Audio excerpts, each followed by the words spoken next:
So today I want to talk about Brennan Eagles, Caden Stearns, and DaShaun White, and all that's coming up after the bumper. Don't be cornering me. Hold up. Time. You gotta help me with that corner shit. What's up, kinfolk? It's RJ Young. I am not on a step mill. Consider hitting the like and subscribe button because I upload a video every single day. It's always college football related, sports related. We have a good time. Today, I want to talk a little bit about three players for OU and Texas that I think are going to be, well, quite literally essential to their success in 2020 and how they are using their platforms in ways that their coaches have said they support. And now what we're seeing is how fans are reacting to those things. And I'm not so much concerned with fans as I am with those coaches. Now, both Texas head coach Tom Herman and Lincoln Riley have both come out with protest statements for their players, supporting their players, which is the take. I also need to add in here that Sam Pittman marched with his players in Fayetteville on Tuesday at a rally and was only talking about going because he was asked to talk about going, and was very clear about, I didn't do this for a photo op. I did this to support my players and because it's what I believe in and what it's right to do. Meanwhile, Lincoln Riley says all lives can't matter until Black lives matter too. And then we got Tom Herman saying, yo, you want to root for these dudes when they play on your football team, but what are you going to do when they start to date your white daughters?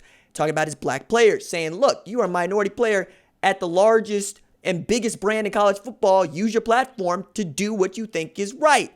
And now we're seeing what it looks like when some of those players choose to do that, and I can't wait to see how this goes because this is where the rubber starts to meet the road.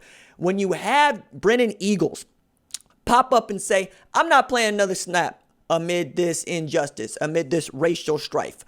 I find it fascinating and interesting that he's decided, at least right now, he ain't going to play a snap. I want to see how this gets followed through with because racial injustice ain't going anywhere. It could get better. There could be some policy changes. We could feel better about it next year. That's entirely within our reach. But the idea of racial injustice is going away in the time that Brennan Eagles is playing college football, probably not. Though I applaud the decision and I applaud him using this opportunity to make clear to all the folks who he says don't play what's at stake for him and what's at stake for many of the men that look like him. Caden Stearns also took to social media to voice his opinion, saying, look, I live here. I'm going to be a black man forever. I'm not going to be able to be a football player forever. And I respect that because that's how I approach a lot of this as well. For many folks, this channel is about the content that I talk about and not about me, right? And they want to divorce the two things. And that's not really something you get to do because I'm just not going to let you do that. Just as these players are not going to let you divorce their skin color and how that skin color impacts their daily lives from them being excellent football players. And then there's DaShaun White, which gave the most sobering example of what's going on here when he posted a note to Twitter that said, my dreams the last 2 days have been overwhelming and scary. This is the second straight day I've had a dream that a white man, officer or man, has held a gun to my head. Coming from someone whose only fear has always been God's evaluation of my life, the trauma coming from our flawed justice system has taken its toll on me. And I could imagine the millions of young black men it has traumatized into thinking they are powerless. He goes on, but I think that is the meat of what he said. I also believe that his opinion right now is very much on the minds of many because he's the starting middle linebacker at Oklahoma.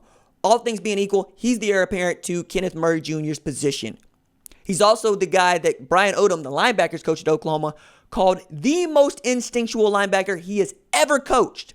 And this is a kiddo that I got to know early in the process. Started watching him at Richland as a junior. And then as an outside linebacker safety, he's putting up over 100 tackles. He comes to Oklahoma, moves inside, and has basically been the most consistent player on that defense outside of a couple of secondary guys like Pat Fields that just didn't have any bust and the like. But at the linebacker position, yeah, Kenneth Murray Jr. might have more talent, but nobody was better at playing the position than DaShaun White. And I can't wait to see what his season looks like this year because he could have that Curtis Lofton experience where he just has 120 tackles, 17 and a half tackles for loss, puts himself in position to be a Butkus Award finalist and a first-round draft pick. He's that good.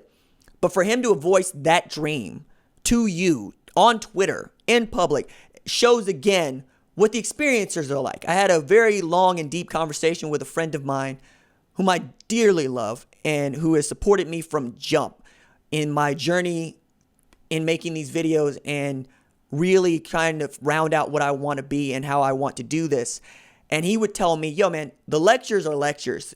That's an education, and education is valuable and it helps. But the experiences, the stories that you tell are the things that I want. Those are the things that I believe in. So don't yell at these kids when they tell you their experiences, when they tell you their stories.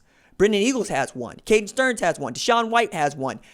I think those things are particularly interesting. 1, 2, I think that they're valued. 3, those are all outstanding football players that you know something about. And 4, they play at 2 of the most moneyed programs in all of college football.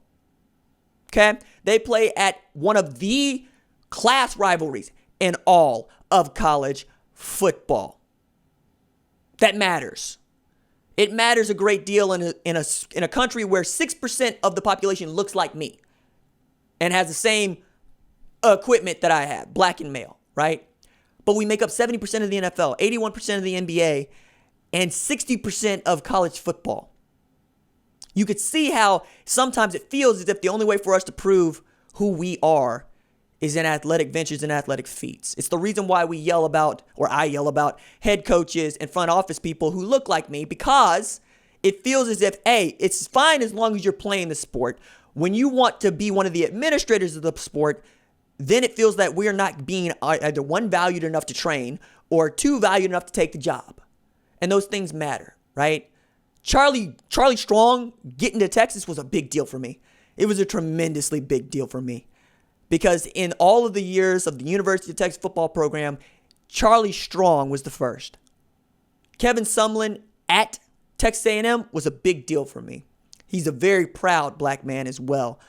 These things matter because first need to happen before it becomes just a part of this conversation that many people who don't want to grasp what I'm asking them to reach for would say, hey, I don't see skin color. Then you don't see me. Part of who I am is being black culturally. You don't get to wipe away that my family descends from slaves. You don't get to wipe away that I don't know where I'm from, except from here. You don't get to wipe away that my grandmother needed to sacrifice her business, her livelihood, so that I could put a piece of paper into a box.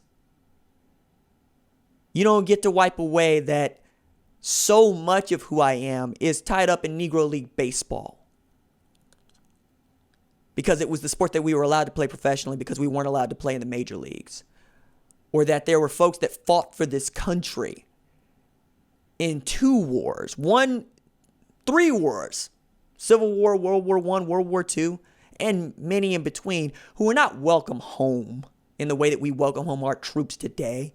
They were spat on, they were disenfranchised, and they were second-class citizens. Acknowledging all of that while also joining in the stories with us is what you need to do. Listen to what we're telling you. Treat it as what we're telling you is true now that it's being videotaped, and walk with us. We walk with you every day. I think that's the least we can ask. Impossible is the least we can demand. Remember? All right, deuces.